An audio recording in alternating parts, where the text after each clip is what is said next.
So, a pretty controversial topic is staying with your parents until you are actually financially stable. A lot of people disagree with that. They're like, well, you should, obviously be on your own at a certain age, which I personally disagree with that. I mean, I'm 22 years old. I do live on my own. I do basically rent. It's not really rent. I mean, I guess it is. I mean, I'm paying $1,500 a month to live at a hotel. So, I mean, yeah, it's kind of ridiculous, but that's just the way it is, okay? Now, when I say people should wait until they are financially stable, what I mean is that they should really wait until they're able to own their own home, own their own car, stuff like that. Okay, now I know it takes time for something like that. What I mean by that is go into a financial plan. Now, if you save up about, I don't know, 15 grand, okay, $15,000 is a lot of money. Own your own home and own your own car. Now, of course, when you do a financial plan on a home, you will own it eventually. That's the key point. You will own it eventually. Not like renting an apartment where you're just renting it for your whole entire life, wasting every paycheck and every dime that you have just to live at said place. And if you do something wrong, not even something drastically wrong, they want you out. You can't work on your vehicle at some complexes. So it's kind of ridiculous. You need to either buy your own home by having a financial plan or a finance plan, or owning a property first and then eventually moving up to buying a home. Now, you might be 25 by the time you can own your own home and your own property. And that's okay. Say you saved about 30 grand, right? And both of them have a financial plan where you put 15 grand down, right, each time. So you already saved $30,000 up. You put $15,000 down on each, on the property and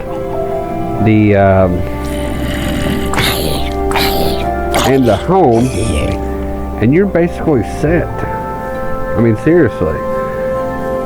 I mean, you're going to be paying low monthly payments as well. You could be on a, I don't know, like a 20-year loan or financial plan, whatever the banks want to give to you, I guess, or the property manager, whoever's owning the property that is trying to finance it to you, I should say.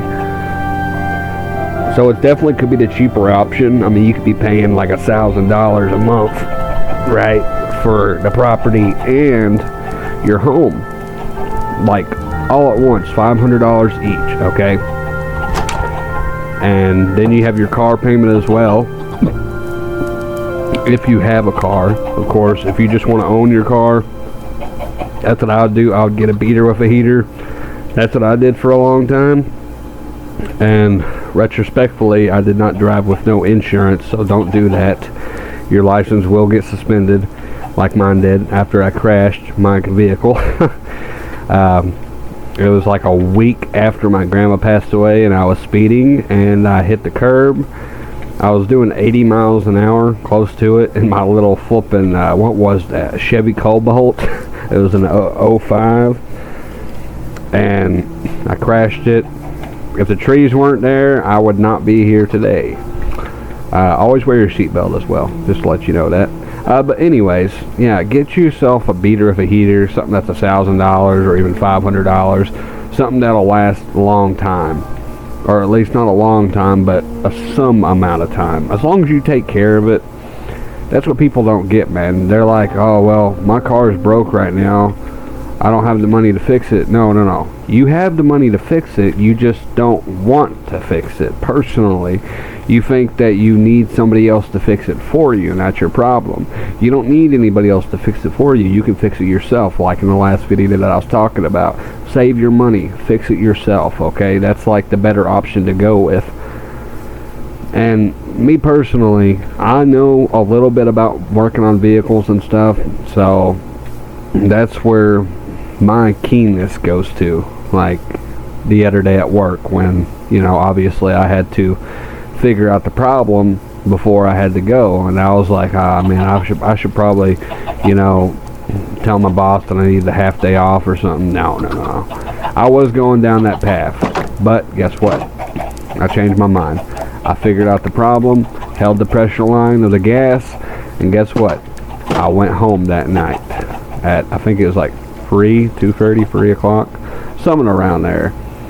But we're good now, you know, and that's really a good thing. I mean, honestly, we don't have anything in there apparently. Okay, which is good, mind you. It really is great.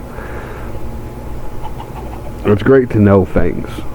Like, it's not bad to know things, if that makes any more sense than what I'm trying to get at, I guess. It's better to know things than to not know things, you know? I mean, that's a serious thing, too. Stay with your parents. It doesn't matter who or what says anything. If I could do it, I personally would have. But, unfortunately, I have had to go into this life like this. I was living with my grandma until she died. Then it was like a year after that I had to leave. Me and my uncle were not getting along whatsoever, unfortunately, and that's how it is. And I cut ties with all of my family basically, except my sister.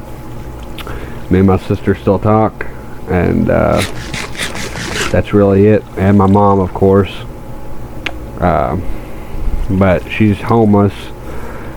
And that's really, it's sad. It is definitely sad, but you know, it is what it is, you know.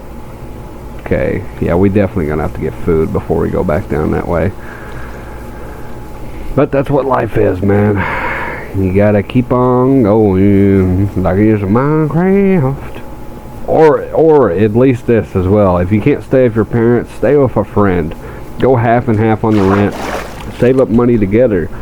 And that could do beneficial as well, as long as you have a friend that actually knows how to save money and doesn't want to waste it on booze, drugs, or anything like that.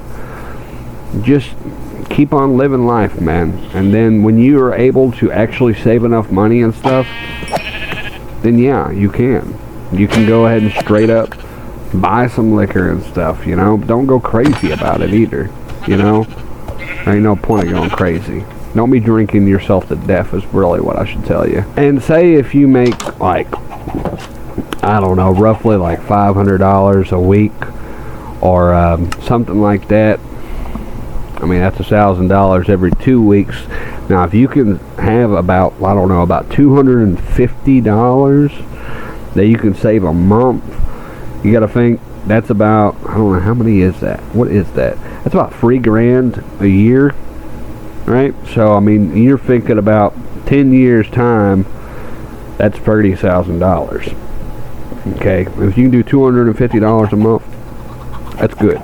Okay, that's really good. But it's definitely a smart financial decision.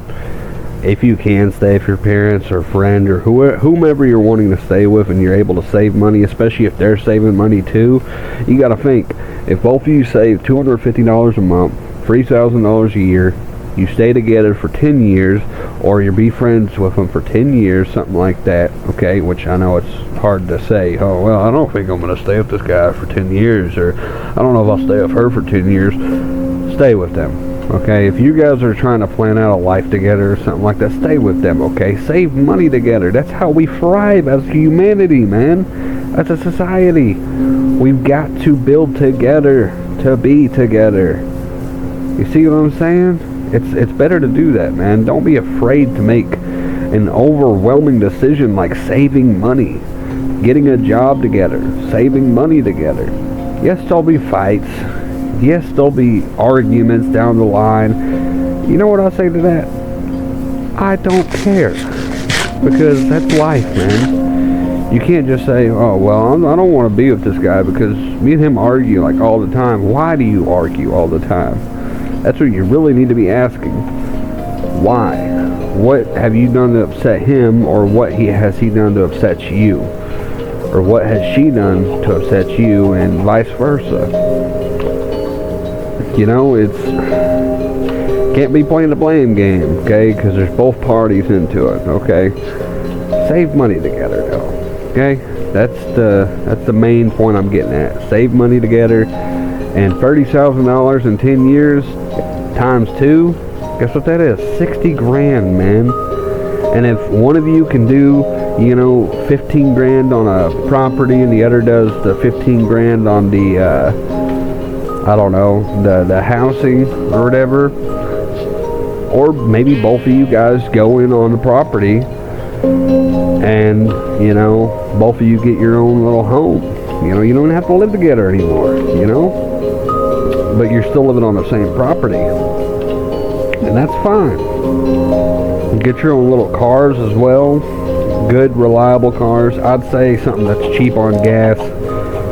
Like right now I have a 2002 Ford Escort ZX2. It gets, I'm pretty sure, 28 miles to the gallon, or 25, I cannot remember. It's okay on gas. It's an older vehicle. It has been messing up lately though, but I mean, that's what happens when you get an older vehicle. There's going to be times where you have to fix stuff, things are going to break, things are going to do this and that, but as long as you know what you're doing, you can fix them for relatively cheap as well. As long as you know what you're doing and where you're buying stuff from, you'll be fine. And that's really all that I have left to say, my guys. If you guys enjoyed this video, why don't you leave a like, comment, and subscribe. It really means a lot to me. And I'll catch you later when you guys start saving money. Peace, guys.